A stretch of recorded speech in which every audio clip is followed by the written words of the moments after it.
नमस्कार, खबर समय जगत में आपका स्वागत है। मैं हर्षिता जौहरी। आइए नजर डालते हैं देश प्रदेश से जुड़ी तमाम खबरों। आष्टा मध्य प्रदेश में किसानों की आत्महत्या पर सियासत जारी है, लिहाजा भाजपा कांग्रेस के नेताओं में जुबानी जंग हो रही है। और जब मामला सूबे के मुख्यमंत्री शिवराज सिंह चौहान के गृह जिले का हो तो सियासत होना लाजमी है।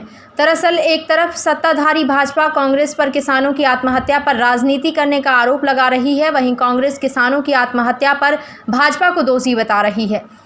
लेकिन अब कांग्रेस के बड़े नेता आक्रामक रुख कर आत्महत्या करने वाले किसानों के परिजनों से मुलाकात कर रहे हैं। गुरुवार को पूर्व मंत्री जीतू पटवारी और कुणाल चौधरी सीहोर जिले के गुड़भेला गांव पहुंचे और किसान बाबूलाल के परिजनों से चर्चा की। वहीं आज पूर्व मुख्यमंत्री राज्यसभा सांसद दिग्विजय सिंह सीहोर जिले की जावर तहसील अंतर्गत ग्राम कुरली पहुंचे। इस दौरान आत्महत्या करने वाले मृतक किसान के परिजनों से मुलाकात की। वहीं पूर्व मुख्यमंत्री दिग्विजय सिंह ने मृतक किसान के पुत्र और पुत्री से भी मुलाकात की। वहीं मीडिया से बात करते हुए पूर्व मुख्यमंत्री दिग्विजय सिंह बोले कि इस पूरे क्षेत्र में सोयाबीन की फसल चौपट हो गई है और सरकार को इस मामले पर सर्वे कराकर राहत राशि देनी चाहिए। इसमें कोई राजनीति नहीं है। मृतक किसान रमेश पर सोसाइटी का भी कर्ज है, केसीसी का भी कर्ज है, माइक्रो फाइनेंस कंपनी का भी कर्ज है। सब मिलाकर 5 से 6 लाख रुपए का कर्जा है। ज़मीन सूखी है, बोर लगाया है, सफल नहीं हो पाया। 3 एकड़ में सोयाबीन बोया था, वो पूरी तरह से फसल चौपट हो गई। पूरे सीहोर जिले में हालात यही नज़र आ रहे हैं। वाकई में सरकार को इस मामले पर चिंतन करना चाहिए। कर्ज माफ़ हो, बेटे को मिले सरकारी नौकरी।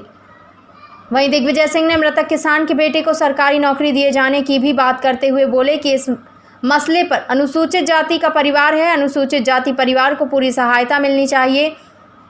मैं सरकार से मांग करता हूं कि ना केवल कर्जा माफ़ किया जाए और जो मृतक किसान का बेटा है जो 10वीं पास है उसे भी काम करने का अवसर दिया जाए। कर्जा देना मेरे सोयाबीन खराब हो गई मेरी। सोयाबीन देख के आए थे ना, 2 रोज तक की सोयाबीन अनमना थे वो। और इस टाइप बात हम करते थे, गांव में आए अभी खराब हो गई। बात भी करते हैं हमसे कि मेरी सोयाबीन खराब हो गई, क्या होगा मेरे की बात यह है,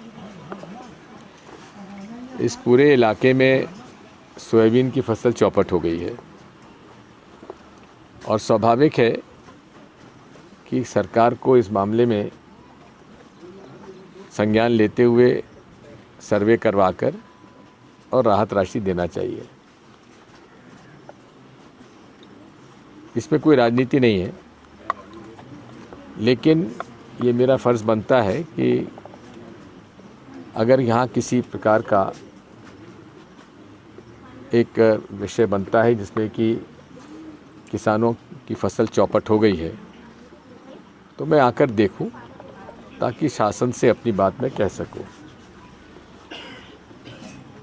मृतक रमेश के ऊपर सोसाइटी का भी कर्जा है, केसीसी का भी कर्जा है, माइक्रो फाइनेंस कंपनीज़ के भी कर्जे हैं। सब मिला के करीब 5 से 6 लाख रुपए इस पे कर्जा है।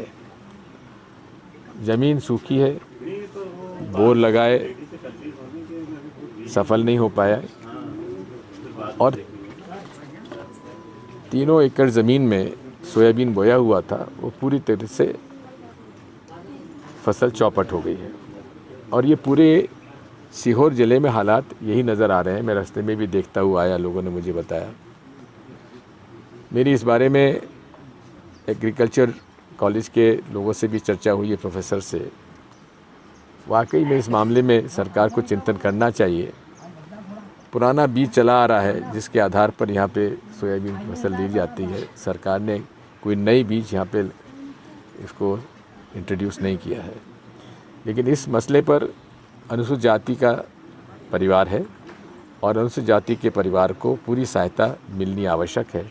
और मैं सरकार से मांग करता हूँ कि इसका न केवल कर्जा माफ़ किया जाए, लेकिन इसके बेटा जो कि 10वीं कक्षा पास है उसको भी कहीं न कहीं काम करने के लिए अवसर दिया जाए। खबर समय जगत के लिए आष्टा से सतीश सैन की report. For latest news, subscribe to our channel and press the bell icon.